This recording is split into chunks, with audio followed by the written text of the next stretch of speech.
Welcome to the Purpose Chasers podcast, where those who refuse to let odds or naysayers stand in their way come to chase and catch their true calling. I'm your host, Mark Crandall. In each episode, we shine a spotlight on artists and musicians who dare to dream bigger.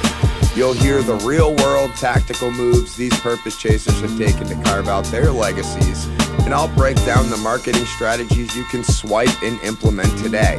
Let's dive in and start chasing our purpose. Don't forget to leave a follow on Spotify or wherever you stream from. Let's dive into this episode.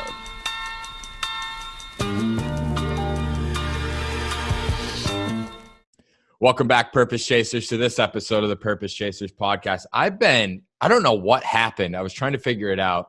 I've been trying to, or had conversations with these two about coming on the podcast for well over a year. Regardless of the circumstances, they are here now. I had to push the interview back about 20 minutes this morning, and Lance was super, actually we're about 40 minutes on right now, because the wife had to make a Costco trip, which is like a 4-hour, she took photos and sent them to me, and it's like they line you up like you're getting on like the best ride at Disneyland now. So it's like a whole ordeal. She's home from Costco. We're on the interview. I have Lance and Brandy Salazar on with me, and they have a program and a community called the Legendary Couples with Children or with kids. Children or kids? Kids. Kids. Well, whatever. They're the same. Kids. I knew it. Children, kids. And I had a conversation with Lance. I gotta give some backstory. I had a conversation with Lance over a year ago, and he was sitting in the same room. So if you're watching the videos of this, you'll see he was sitting in the same room. And I think Brandy came in and like hijacked it at one point. She came in to the meeting.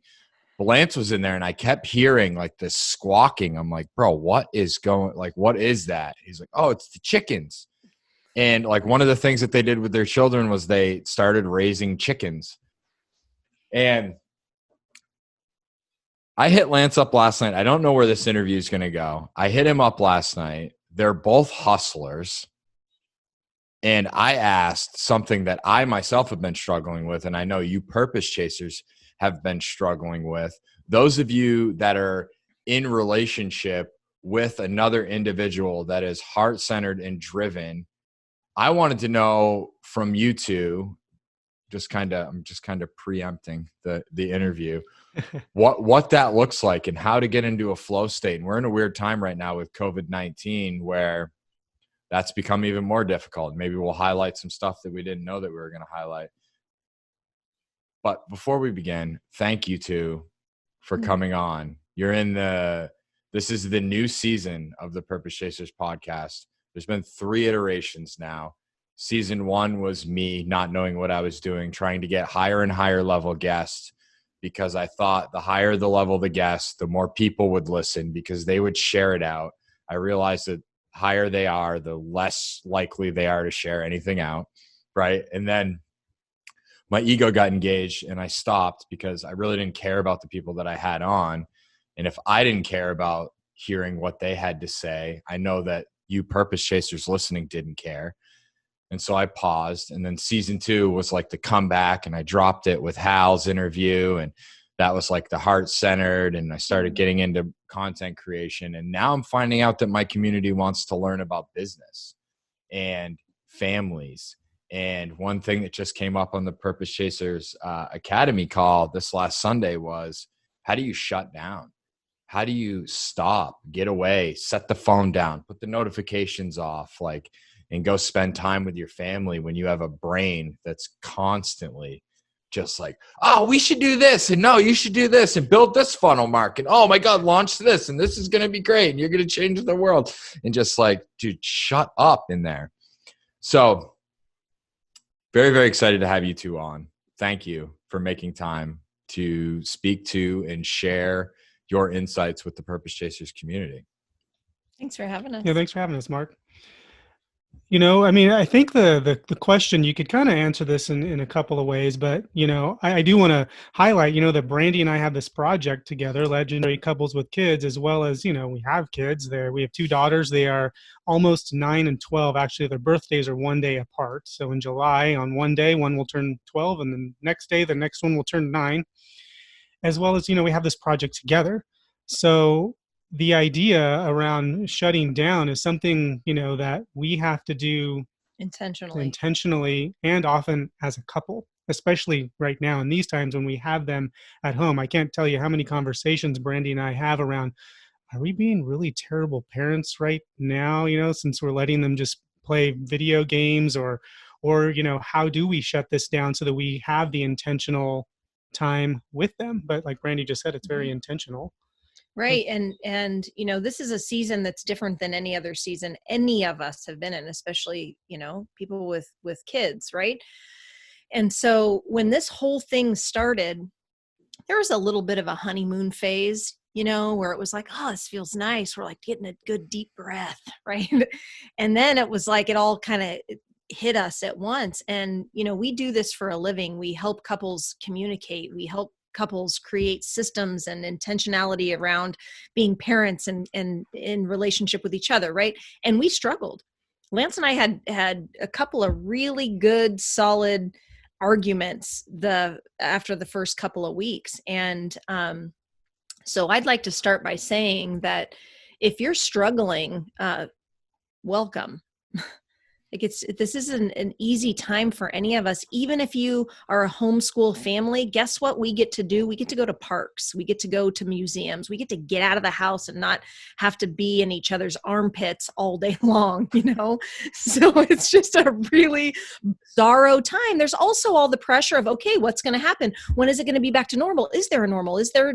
No, there's no normal, right? We're not going back to the same thing. So there's all these things that we have swirling inside of us that create this energetic pressure that change the way that we parent, change the way that we show up, change the way that we show up in our relationships. And so we have to start with grace, with all of this, with our parenting, with our relationship with our partners, and with ourselves.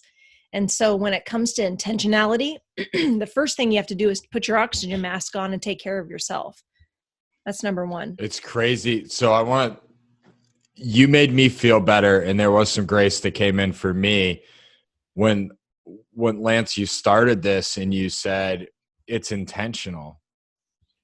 Because I have been feeling like I'm supposed to just be able to, like, all of a sudden it's going to come to me just naturally. No. Right. And like, I'm going to be like, oh, it's shutdown time. It's family time. I'm so connected to you, my boy. Come here. Oh, babe, come here. I love you so much. And like, I'm judging myself because my brain just won't stop. And it's like the phone's on. And, I set some things up this morning, where like the notifications are off on my computer until 11 because I need to create content. And I'm not able to create content. It takes one text message or one Zoom call or one email and I'm gone. Right. And Absolutely. So that makes me feel really good. And then the piece that you just said also makes me feel really good because Megan and I, one of the things, for those of you listening, if this is your first episode, Megan's my wife, and little Mark, was is a product of a 5-year fertility journey. And he's the most amazing thing he's brought us so close together. I'm like stumbling over my words. He's just like this little ginger blue-eyed kid. But we were focused on, and I come from trauma, Megan comes from trauma. And so that was playing out in our over-attachment with him and like, oh my God, he's crying. He's about to cry. Let's get him. Right. Like we're diving over the couch to go get him. And it was him first, the marriage second, ourselves third. And my coach actually said something to me. He's like, dude, you're doing it wrong. I was like, what do you mean? He's like, you got to come first. But he didn't put the pieces together. So then I started to listen and I was like, and I brought it to Megan. I'm like, babe, we need to take care of ourselves first. Like I'm like preaching to her now, like I'm some guru, right? We need to take care of ourselves and then we come together and then we take care of him. And she's like, what? Shut up. Whatever. She didn't say that, but like, you know what I mean? He needs to eat. Yeah. Being an idiot and go work out so you don't get angry. So it's makes me feel good that I'm not the only one. And it also makes me feel really good that, you know, I'm connected to you two. And I don't know why I hadn't reached out sooner. It never even crossed my mind. I did do a reach out when we were like really, really struggling, when we were at the brink of wondering if like we were going to stay together. Yeah. You know, and it was like a really difficult conversation. And most of the pull was my entrepreneurial ventures. Like, you don't appreciate what I'm doing, like that kind of self-justified ego. So much ego. I'm saving the world and I have this purpose chasers movement and you don't understand. You're not even subscribed to the podcast. Like, You did not say that. Oh no, but like in my head, you're not even subscribed to the podcast. You haven't even rated really it. Really good.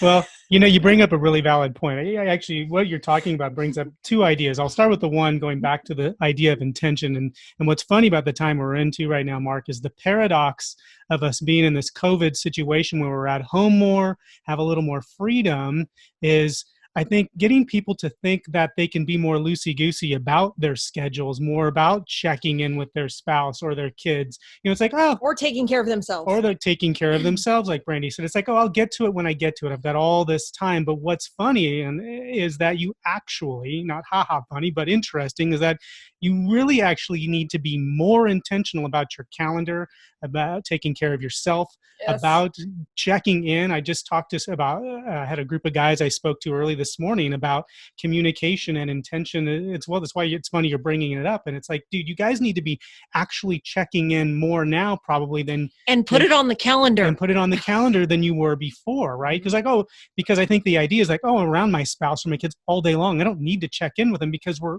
constantly sort of like falsely checking in all day long. And that's not the case. We're kind of we fall into this drift, right? So that's why it's so important to have this intentional calendar time, you know, with what we're going through. With the things that matter most, right. The most important things. And what you just said is such gold. I turn off my notifications until 11 because my one thing is creating content. Me giving my gift to the world is my one thing, right? And so it's the same thing if you're home, right? What are your one things in each area? My one thing with my relationship with Lance is face-to-face, one-on-one time where we are connecting. Same with my children, right? Same thing with my business. What's the one thing in my business? Those are the things that need to be in the calendar. And if they aren't, guess what? They don't get done. You don't put that deposit into that bucket that day. And so what happens is we like look back and we're like, oh shoot, what did we do today? It's already 4:00. It's already 5:00. What? It's dinner time. Oh, wait, what happened this week? Right? Why are we drifting? Because we don't have it in the calendar. And so that's happening more now than it did before. And it happened a lot before. Yep. And another thing you brought up too, Mark, that I want to touch on too, because I'm sure it's going to resonate with a lot of your audiences. Sometimes in the situation you're in, you're more invested in the purpose chasers business than your wife probably yes. is, right? But you've got to remember, in order for her to subscribe to your channel, so to speak, you know, I'm using air quotes, you know, is bringing her along in the journey. And so for any of those entrepreneurial families that are out there working from home, doing online businesses where one person is more invested, or at least more of the worker, let's say, or the creative piece in that, unless your whole family or your spouse feels like they're winning too, it's not going to lose be the polarity. You lose and I don't think it's going to be as what's the word I'm looking for? Fruitful because people try to draw these really hard lines in life, right? And this is where I went bad real fast, right? I had a really successful real estate investment company, and my children and my husband were a real big inconvenience, is the true story. That's how it felt at the time, right? Raining on my parade, interrupting my flow, right? All these things. And what I didn't realize was that my life is all one. And for me to feel thriving and successful in one area, all areas need to be given time and energy and work together, right? So now we're 3+ years of being home with our children, working from home, having it all meshed together. And although there were bumps along the road to get to this point, creating that flow where everyone is on the same page about the global vision and picture of our family's success. If our business is successful, guess what? Our whole family's successful. If our relationship as a couple successful, guess what? Our whole family's successful. If our relationship with each one of our daughters is successful, guess what? Whole family's successful. So it is the collective vision of all of it, and not the separation of these little pillars that become these like little silos on their own, right? That's the thing entrepreneurial couples or people, I think, where we mess it up. I messed it up big time. Yeah. So many clippable nuggets in what you two just said. Oh man, I'm grateful for this interview happening, especially at the time that it is, where Megan's at home working for Dell. I had this vision, or my why was to fulfill her dream of wanting to be a stay-at-home mom and not work. And I like grinded, created the money, the wealth, the savings were there. I go upstairs after we move here, got this big account, and I went upstairs and I was like, babe, quit. You got it. Yeah, we did it. Here we are. I don't know if I want to. Yeah. I don't know if I want. So I come back downstairs. Like, this is after little man's been here for like, yeah, I'm like all my hopes and dreams. Like, I thought it was the money. I thought it was the savings. And then the piece that I'm probably going to get emotional. So I was thinking about knowing, like, she left for Costco and I was like, yeah, go ahead, baby. Do you want anything? Yeah. Those meat sticks that they have there, like the organic ones, like, I love them. They're so good. I ate two. Us too. Dude, I was sticking one in my neck. Bags. We have 4 bags in the garage right now. I was sticking one in my neck as I got on this Zoom call to talk with you two. And Brandy actually made the sarcastic comment. What did you say? That's what she said? That's what she said. Yeah. It just reminds me of The Office. But anyways, just me even messaging you, because I like to be clear in communication. I like to be upfront and I respect people's time. But me messaging you, Lance, and earlier, just like, dude, that's not me. Like, that's not the me that was. And so me messaging you to then message her and say, hey, like, I told them 12:15, 12:30. So if you're running over there, don't stress. When back in the day, I would have been like, this is a big interview. Like, I've been trying to get them, blah, blah, blah, blah, blah. Like, get You're home, panicking. 12 o'clock. And she would have been like, her knuckles would have been bleeding as she was driving. And it would have been like this uncomfortable thing. But instead. And it's uncomfortable already. Yeah. It's not her fault. And No. right. And so, like what you said of viewing the family as the inconvenience. And I've thought about it, and I'm like whispering it now, but like, I've thought about it, like, what if life could go back to the way that it was? I could just grind my face off. And then I get very emotional because this little dude coming into my life is like the greatest thing to ever happen to me. And you know what my favorite thing in the world is? Feeding him smashed up banana with yogurt in the morning. We play the airplane game and my phone's downstairs and I'm just with him. And that's what life's all about. That's what you did it for. But that's the thing. So that's another thing that's come up for me. These last 3 weeks have been massive for me, and just like clearing space and remembering.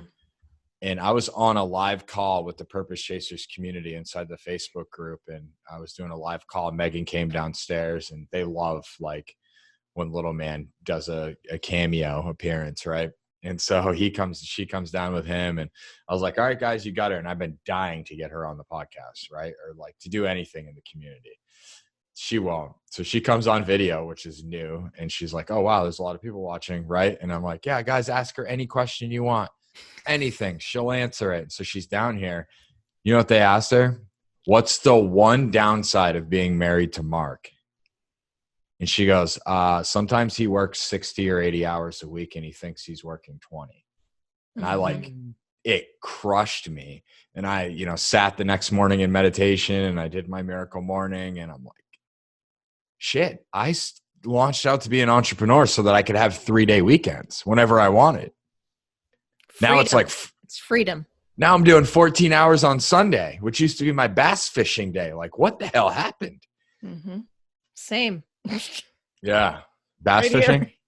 Or are you working 14 hours on Sunday? Well, yeah, no, working that much. I also do love fishing, but yeah, like working like that. It's so easy. And there's some of us, especially those of us with deep trauma, which, you know, I know you and I share in a lot of that. It's survival. That's what's kicking in for us. It's survival. No, you don't understand. If I don't do this, I'm not enough. If I don't do this, we're not going to be okay. If I don't do this, and that's the lie we tell ourselves, right? That what we're doing isn't enough, and we have to do more and more and more. And it's a relationship crusher. In the COVID, it's funny because I was on a meeting this last week, and Lance, I'd love to hear your thoughts on this as the man, right? Like the provider. I was on a meeting this last Sunday, and one of the men shared, and he was like, yeah, COVID-19 struck. And, you know, at the first couple days, it was like, oh, cool. This is great. I love being at home. I can be introverted and get things done. And then all of a sudden there was like this ego fire that engulfed, and it was like, I must create, I must build. On the other side of this will identify my worth, right? It was like, and so I had started building, and I'd taken on jobs, and I'm doing this, and I'm doing this, and I'm doing this, and I'm like, what the fuck are you? Stop, dude, stop. And then Anthony, my coach, actually said to me, he's like, Mark, I want to hit you with a question that I want you to sit with for the week. And I was like, okay. And he goes, why do you think because you can build, you should? Mm-hmm. And I sat with it, and I came back, and on the next call, he's like, what if you were to actually work on the things that you've already built? I was like, that would Great make question. my life a lot easier. Yeah, that would be a lot easier. Double down, maybe double down. Well, you hit on something too, Mark, when you talk about, you know, working so hard in order to provide for your family, to set up, you know, freedom for them down the road or what have you. But in this time, I mean, your son's really little. And a lot of us, you know, when Brandy and I were hustling and we were practically divorced, we were separated and almost divorced, you know, our children were very little. And we thought we were creating all of this, you know, whatever we were doing to set them up for success down the road. But all they really want is your time. All they really want is to be around you. You know, I remember a big turning point when we were separated, and I worked from home. I had a corporate job, but I worked from home. And my daughter, who's now almost 12, she was in kindergarten, and she came home and she bolted into my office and, you know, was like, Daddy, Daddy, Daddy. And I turned and I yelled at her. And I was like, what do you do? You're supposed to knock. Why didn't you? You know, and it was awful. And I get choked up telling the story. You know, it's happened so long ago, but it's a great reminder for a lot of us that get caught up in the rat race, even at home, of working too much. She slid a note under my door and she said, Daddy, I just want a hug when you have a minute. Oh. I was trying to work out some deal. I was negotiating a deal. And I'm like, I remembered at the end of the day, my daughter doesn't give a shit whether or not I sent that email, negotiated that deal, created that piece of content, whatever it is. All she will remember from that moment is that I rejected her. And from that moment on, everything kind of changed. I mean, do my kids sometimes periodically interrupt us and we're trying to do something? Yeah, you know, but it's very different. But it's very different. Well, I'll even say, you know, like, well, wait a second. Just wait a minute. Sit here. Let me finish what I'm doing. But sit here. I want to hear what you have to say. I want to give you the hug because I will have a minute. Mm-hmm. And so I think we need to remind ourselves, you know, to shut off, which is what you're asking, because at the end of the day, that's all they want. I want to tell a story on top of that because, you know, for so many years, people looked at us as, you know, we had it all, right? We had the big $1 million home and all the stuff, right? Careers, blah, blah, blah. And 3 years ago, we made a choice. These were the types of things that started to happen as we began to wake up and become more heart-centered, that we became more aligned with our true values and healing our own traumas. And when we realized that what we had built was not in alignment with what really mattered, right? Hugging our kids versus, hey, I'm busy negotiating a, massive deal. We made a very bold choice and we sold everything. We both quit our careers and we bought a 70-year-old farmhouse with 1 bathroom, and we've been homeschooling our children while rebuilding a business that's heart-centered and incorporates our children into it. And let me tell you something that's really interesting. We think that our kids want all that stuff, right? Our kids so dramatic. They Sorry, do. It's no, true. We think your shift was just so dramatic. That's what I love about you too. Lance was like, "Yeah, we gave it all away. Now we're raising chickens." I was like, "Dude, I gotta have you on the podcast. Will you and the wife come on? This is just epic." It's crazy. But here's what's crazy. So, hey guys, guess what? We're selling the house. You're going to miss your bedrooms. You're not going to have this walk-in closet in your own 5-year-old bedroom, right? Crazy stuff. We were nuts. No more pool in Hades. No more pool. It's hot right, here in the summer. Right. All the things. We're gonna like let it all go so that we can basically take a sabbatical and rebuild our lives based on our core values. Guess what? Our kids loved it. They didn't care that they lost the view. They went and got new little chickens. They didn't care that they had 1 bathroom. They had their parents that were building chicken coops with them. I mean, I hate that we keep going to the chickens. There's so many other things. They homestead. They know how to garden. They understand financial math. There's so many things that we have instilled in them, including you are enough and we love you, and all of these things don't matter. And it doesn't mean that we don't still strive for greatness. It doesn't mean that we don't still enjoy designer jeans. I will wear designer jeans probably till the day I go, right? However, smirking, so right? I can imagine there's something deeper. I do. I like nice things. I worked my tail off to get to that place. However, there was no trauma in taking our kids from a multi-million-dollar house to a 70-year-old farmhouse. Zero trauma. And people think that it is the stuff. Oh my gosh, we're going to lose the house. What do we do with the kids? You bring them along the journey. You find the beauty in it, and that's what you guide and share them. Let them design their room. Let them find their chickens. Let them bring them along in the way our kids will never look back and say, there was this time our parents sold our fancy house and took us to this shithole. That's not the story, right? But we all think that. I worked my tail off to give them the good life. Yeah, there's so much to unpack there. And, as I would consider myself like a serial entrepreneur, right? Yeah, like same. There's always a carrot that you're chasing. And I remember, when I launched, it was, my first goal was like, when I have 25,000 in my business account, that will be amazing. And then it was 50, then it was 75, and then it was 100, then it was 150. And it was like, and then I quickly saw that's not a milestone to chase, because it never fills. And there's always something ready to replace it, no matter what that is. And I quickly learned that entrepreneurship is the journey. It's the process. It's the getting to build relationships, coming on this podcast with you two, and, building relationships is what it's all about. But how quickly we forget. And I mean, I keep going. It seems like recent episodes go back to COVID-19, but in the beginning, I was like, well, I don't want to talk about COVID-19 because that's not going to be a thing for long, right? And now I'm like, this is going to be a thing for like hundreds of years. It's not going away. Yeah, and on the other side of it, like, we're about to see some changes in our economy like we've probably never witnessed, right? And so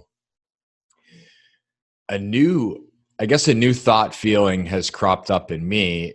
It is that, like, I'm grateful that I was able to surround myself with individuals like yourself early on in my entrepreneurial journey who taught me to be responsible, taught me to invest in my company and to save money and to create streams of income, versus some of my other friends that I met in Austin that were like buying Prada sandals and Rolex watches and taking first class trips to Vegas. And, when I would get the invite, I'd be like, no, I'm good. I'd rather, invest in this coaching program, or, join this mastermind and get connected to these people. And Smart. with COVID-19, there's like this, I keep coming to this place of like, I feel somewhat guilty.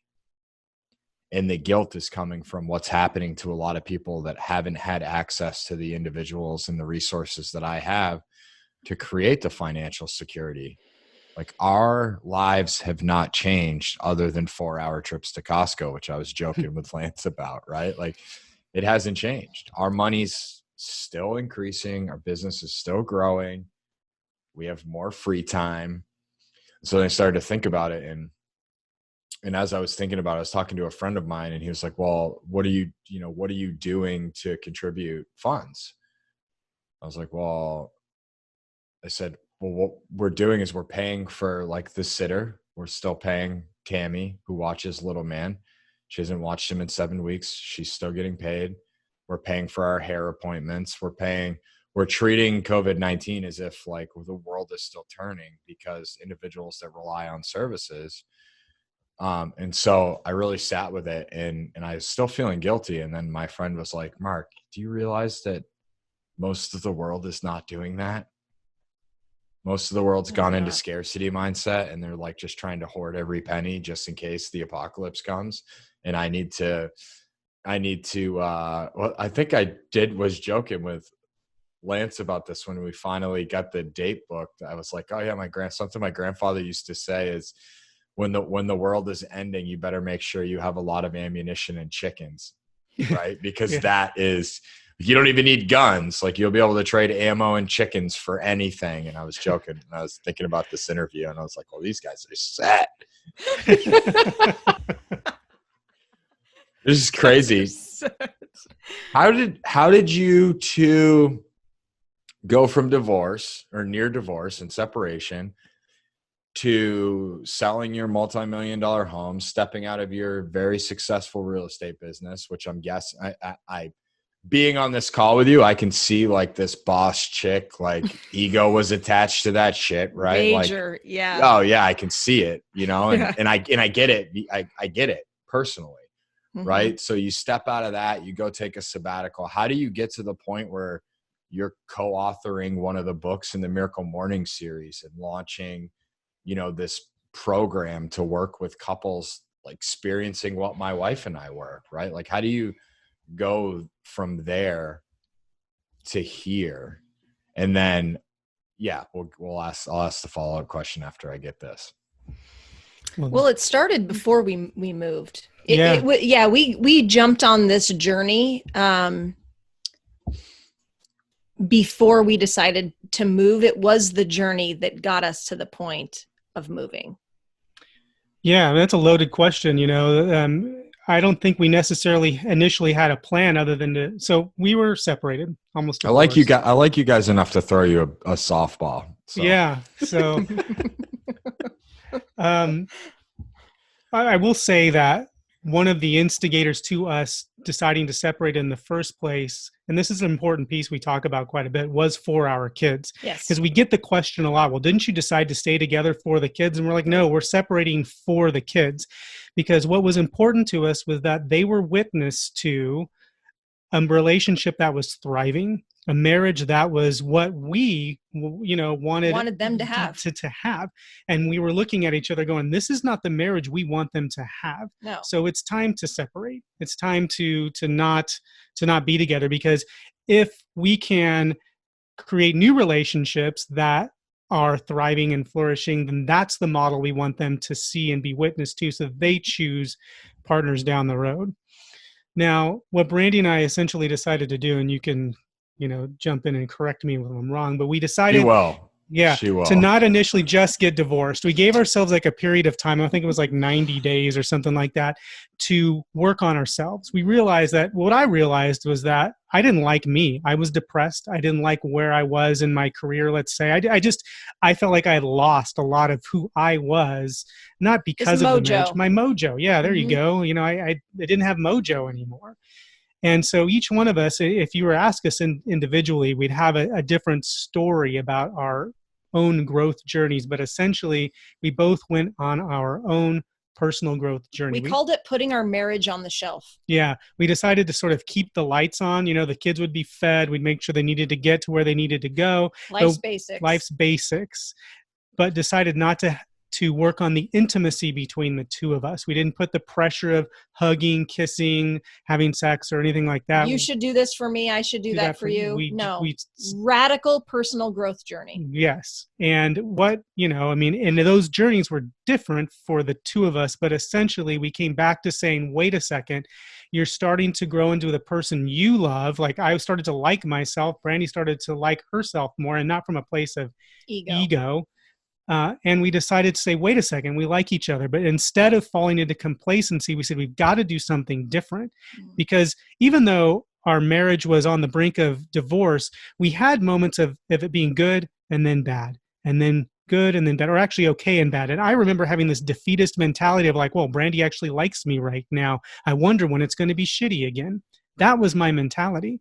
And so we had to get out of that mentality and say, we need to create a marriage that we're proud of. We need to create a vision for that. We need to create a plan for that. We need to create commitments, and we need to put action around it, just like you would with a business or a health plan, right? You can't go from couch to marathon, overnight, right? You have to have a plan for that. You have to have a vision for it. We never did. We never did. And we'd been to plenty of marriage counseling, and it was more about talking about the issues than casting the vision. It was like putting a Band-Aid on. Well, what's the shitty issue this week? Great, let's put a freaking Band-Aid on that. Let's talk about that problem again. Like it was like whack-a-mole, right? I mean, that's kind of what we were playing. A new mole would pop in, we had to whack it down. And we're not anti-therapy, by the way. No. We think there are magical, amazing therapists out there.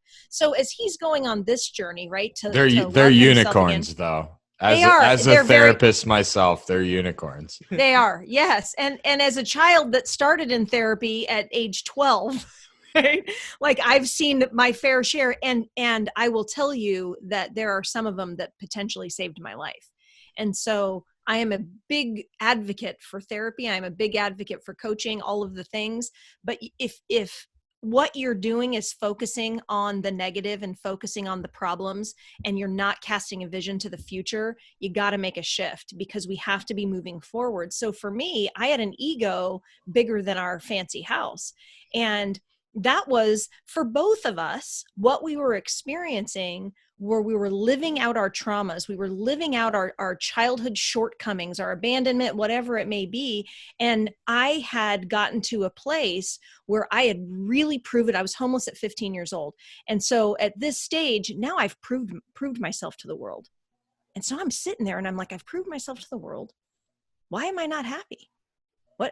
Just like what we were talking about with the bank account and all these things, there's got to be more. I keep chasing this thing. And really what my problem is I had lost that feminine, playful energy that I had as a kid, because it wasn't enough. It wasn't what was given the accolades, and what was given accolades was performance.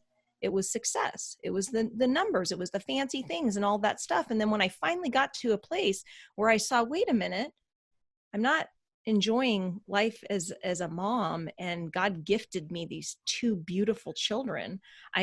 Is there something wrong with Lance? No, he's a great guy. There's nothing wrong. Why is this not working? And I finally turned the lens and looked at myself in the mirror and said, you're self-sabotaging, because nothing is ever good enough for you.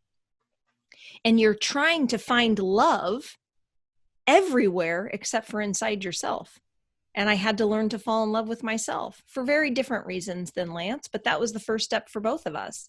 Then at that point, we could cast a vision for our marriage. Yep. And so then we started, we created our own shared value system for our marriage and then for our family. And quite to make that long story short with regard to selling the house, was sort of like when we looked at our values and then looked at what was going on around us. They didn't align. They did not align. And so the decision actually became very easy for us to put the house up for sale, to take sabbaticals from our career, and to focus on our family. Mm-hmm. And we took the kids out of school, started homeschooling. Yeah. And like we've already discussed, got some chickens. Yeah. It's fucking, I'm feeling like, so I'm just going to throw this out. Like, I feel like I'm going to bring both of you back individually and interview both of you individually, because there's deeper stories and maybe I didn't see it in the beginning or not, but I really like you too. I gotta say that. And now I know, now I know why the interview didn't take place, because it wasn't time. And in the play, like, I don't think I would have been able to ask the questions or go where we've gone already in the state that Megan and I were in, because I was so judgmental of myself, who I was becoming. I was thinking about, so Megan's been doing these workouts. She likes these Zumba, like not Zumba, but the pole classes. And like this just, and I'm a CrossFit guy. Like I like just feeling like I'm about to die during a workout. And I go upstairs and I'm doing something and she's doing her workout, and I got to like show you what she was doing. So she was like kicking her legs and like doing this thing. And if you don't watch the video, I don't know if Cody will clip it or not, but she was doing this thing and she's like looking at me and she's talking to me, and I know she's like trying to look sexy, and all of a sudden she like kicks one of the chairs and she goes down, and we both just started dying laughing hysterically. And we've had so many of those like moments like that, which is why I fell in love with this woman, because we, like in the beginning, we had so much fun and we would laugh and we would joke and say the stupidest things. And like, we have these little jokes that she'll say it and I'll die laughing, or I'll say something, and we've had a bunch of those moments being locked in. And then it also brings to the forefront, like my neighbor's an attorney, and I was talking, we were social. They like to social distance, pound beers in the driveway next to us. We live in a little cul-de-sac, really nice neighborhood. They're all amazing people, but they're drinking beers, and I go out and I'm lonely. So I'll like talk to a stranger right now because we've been locked in for so long, and Zoom calls are great, but when I can actually look at somebody, it's like, I miss it. So I was talking, and she's an attorney, and we started talking, and she's like, yeah, I picked the wrong practice to get into. And I'm like, what do you mean? And she writes wills. I forget what the term is for it, but estate attorney. Yeah, an estate attorney. And I was like, well, what profession would you have gotten into? And she's like, oh my God, divorce. And I was like, really? And she's like, oh, their cases are up like 4 and 5 times what they were before COVID-19. And I started to think about it. And like, when we went into this, we were struggling in the beginning, first couple of weeks. Little man's home. I'm feeling selfish because it's like, no, my calendar's packed. You work for somebody. I work for myself. Like, somehow I justify this shit in my head. I'm more important. I'm a big deal. I am a big deal. Insane. It's insane. And when I play it out and I listen to it, and I'm like, dude, you're such an idiot. Shut up. Just go home. But yeah, now we're having moments like we had when she was kicking chairs. So just epic. Where do I want to go with this? So I'm looking at my calendar and I have a call, and I would love to stay on with you guys for forever, but we're going to do more of this. If you two are open to it, I'd love to interview you both individually. What has the process been like? And this might open the floodgates. I don't even know. I might have to push the next meeting back, but I'm fine. What is the process with, because you're hustling, you're still hustling. I can see, I see the fire in Brandy's eyes, but it's different. I get it. And same with you, Lance. I see it. Like you can't, I consider myself, I have this domain too, because we were joking about this before we hit record on the podcast. Brandy comes up with an idea and she goes and buys all the domains and locks all the social medias in. I do the same thing. So I have a URL that I have not used yet. I thought I was going to do it with the mastermind that Justin and I launched, but we ended up naming it Purpose and Movement Mastermind to combine my brand and his. But I have this domain, heartcenteredhustlers.com. I know. She's like, That's good. And I'm all, yeah, it is. But it hasn't been time. I thought it was going to be the mastermind, but it's not. I don't know why I'm keeping it. But how do you, I guess specifically, what practices do you two have put in place to intentionally shut down? Because I know you've launched other businesses. I know you guys are still you're still making deals, you're still doing stuff, just in a different place than you were before, right? Because there's still the chase and the excitement and all the stuff, all the reasons why we love entrepreneurship, right? What practices, or what, I guess what I'm asking is, how can you give my audience and myself practical tips and tangible actions that we can take to intentionally shut down? I like to start with something else first. The belief that hustling is bad or wrong is not true. I think that there is this, I'm sharing my story, right? And I'm saying, what I did was wrong, and I abandoned my family for the hustle, right? Yeah. Did I swing the pendulum too far? Sure. Yeah, I did. That's my journey, and I had to work through that trauma, right? However, there is nothing wrong with the hustle. And when we create shame around it, or we're being bad or wrong, whatever, that's like, it's almost as if we're coming in our office or our sacred space to work, and we're like, and you're doing drugs, like, oh, I'm bad. Like, we have to let that belief go that what we're doing is wrong or bad. I did, at least. That's why I share that.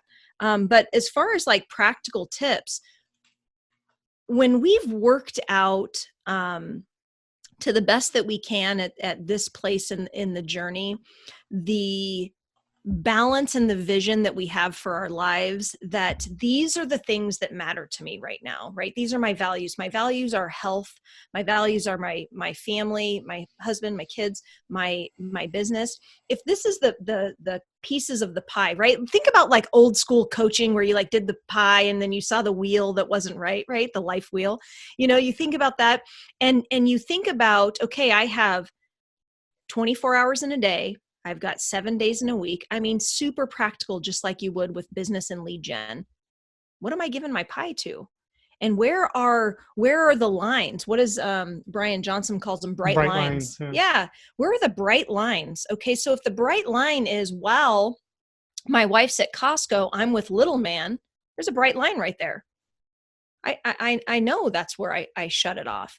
And so it's having these things literally in the calendar. I love Alexa. Alexa, set a timer for an hour, right? Set a timer for 3 hours, and then have something literally ding me 15 minutes before, so that I can phase out of it, and then proper transition from one thing to the next. And I know that this is a problem, especially for hustlers. I used to do this really big mess up where I would, go from negotiating these deals, or trying to save a deal, right? Which is even more emotional, where I'm saving a deal. I'm going from that energy to walking into my house to be a nurturing mom and have dinner and lovely time with everybody. And I'm still on, right? I've still got this like crush it energy.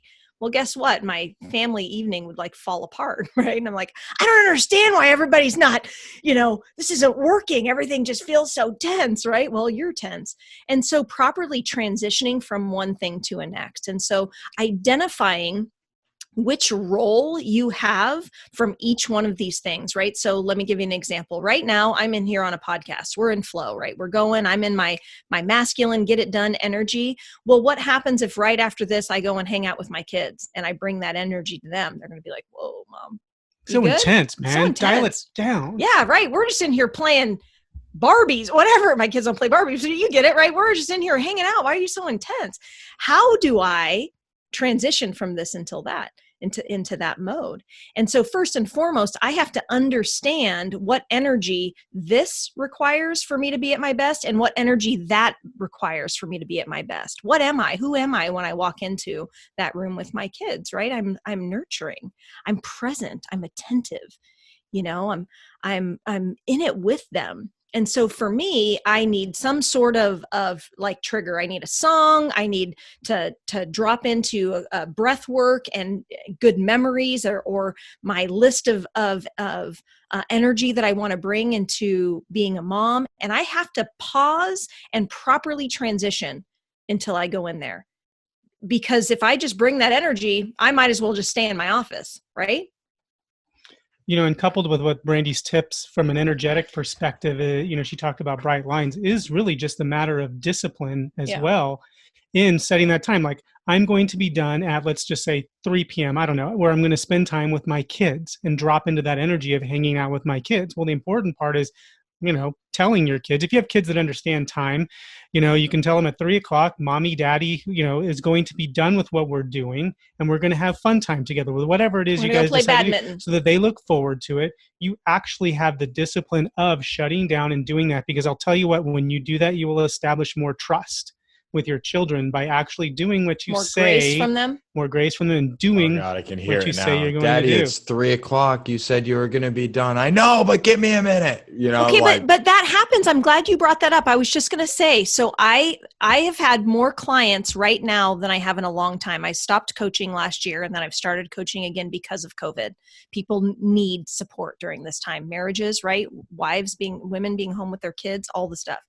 So I've had some things go over. I've had clients call in situations where they really need right now, and so it's okay to walk in there and for me to say, hey guys, you know what? It's going to be 1 more hour, but tomorrow I'm going to shave an hour and I'm going to give it back to you. You guys cool with that?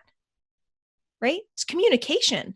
And so sometimes it does go over. Sometimes, like, we're on this call right now, the kids are like, you're going to be off at 10:30. We're ready for you at 10:30. And so they know, hey, sometimes it goes over a little bit. We have a little buffer there. And so it's part of that is also just really good communication. And if you erase, like, let's say I take a client instead of hanging out with my kid, if I erase, I replace. And I give that to them later today, or I give that to them tomorrow. So good. And it's in wrapping up, and I don't want to. I really don't. I feel like I'm abandoning you too. It's so much more. But we're going to continue. Purpose Chasers, do not worry. You will hear these two more. Something that keeps coming to me is, for one, I was judging myself for what I was doing. So I would go upstairs. Here's my phone. I would go upstairs and I would set it. Then I would lie on the floor with little man. So the phone was up here and I would lie on the floor, and just laying on the floor with him brought me into what, and I didn't even know I was doing. Transition. It was bringing me into, but I know if I go up there with my phone with him, I'm just like, oh, dang, Lance, what up, Lance? Yeah, let's do the thing. You know what I mean? And big difference. But I was still judging myself. I'm judging myself, and I shouldn't be, because I'm trying, right? Like, I'm really seeking to improve. And then something that you said, Brandy, it's not the money that defines the man or the woman. It's how the money is made that defines the man or the woman. And that's what I keep thinking about. Is am I making this, whatever this is, right? And it's never going to end when you have the fire that we have, right? Like, that'll never be enough. We know that, right? But, like, what does my life look like in between the time that I'm on my computer and off my computer? Yes. Because he's going to remember. If it's like, Daddy said, I know, I understand I said that, but things change, right? And, like, all the things that I used to hear as a kid, and, like, but I love that. If I shave an hour, I replace it. And I mean, kids honor integrity, and that's what that is integrity, and showing kids that life, it moves around, it's fluid. If every single time we show up at 2 o'clock like we say we're going to for our kids, and nothing ever moves or bends, guess what? That messes them up too. That's not reality, right? Life, they have to understand that they've got to be flexible too. Like, it's the way life is. We are modeling for our children the life that we want them to be able to have. We are showing them what's possible. And if we show them that they need to look at every relationship in their lives, and if somebody doesn't rigidly show up at 2 p.m. every day like they say they're going to, then that's bad, right? Or wrong, or there's something wrong with that person. There's no flexibility and fluidity in that. That's not reality either. You guys need to do more interviews. I might need to do something about that. This has been amazing. Absolutely amazing. And thank you so much. And if somebody in the Purpose Chasers community, if they're in a similar like marital situation or place, where can they go to find your work? Now, obviously we'll have the links to all of this for those of you about to listen to this in the show notes. So you can just go over there and click on whatever they're about to share. Legendarycouples.com. Easy peasy. There it is. Yeah. Legendarycouples.com. And we didn't even get into your co-authoring of The Miracle Morning. There's a million different directions that we could have gone, but this was You did the right thing, though. You did the right thing. Yeah, you did the right thing for your audience. Yeah, this was What's absolutely happening right now. They know The Miracle Morning. They've heard me talk about it. Yes, these two have written one as it relates to marriage. Couples. Yeah. Yeah. Miracle Morning for couples. Yeah, right. So awesome. Thank you You're so much. awesome. I look forward to circling back with you two. And like I said, I'm not just blowing smoke. This is going to be live. I would like to have both of you on individually, and we'll see. Maybe there's another opportunity to bring you on. You know what? I want to put this into existence. I would love to do an interview with you two with my wife present. We've done that before. Yeah, it's fun. Yeah, we've done that before. Yeah. Yeah, it's really fun. I might even just open it up and let you two coach Megan and I live on air. That'd be fun too. We've never done that. Brandy goes, well, let me send you the invoice and we can make that happen. Awesome. Thank you two so much. Your story is just absolutely amazing. From multi-million-dollar home to 1970s farmhouse. 1940s. It's 1940s. 70-year-old. Yeah. 1940s farmhouse. From designer jeans to Carhartts, but she's still in designer jeans. I did buy some Carhartts. I did. He owns them. I will not. Some. Yeah, I don't own them. Thank you so much, guys. All right. Thanks, Mark, man. Take care. Bye, Mark. That's a wrap on this episode of the Purpose Chasers podcast. If you're ready to take action, don't wait. Head over to thepurposechasers.com to access notes, resources, and a host of other tools to keep you moving forward. And if you want to supercharge your digital presence, visit scaletosaleconsulting.com to partner up with my team and amplify your impact. Let's turn your purpose into your biggest asset. Until next time, keep chasing, keep creating. Your purpose awaits.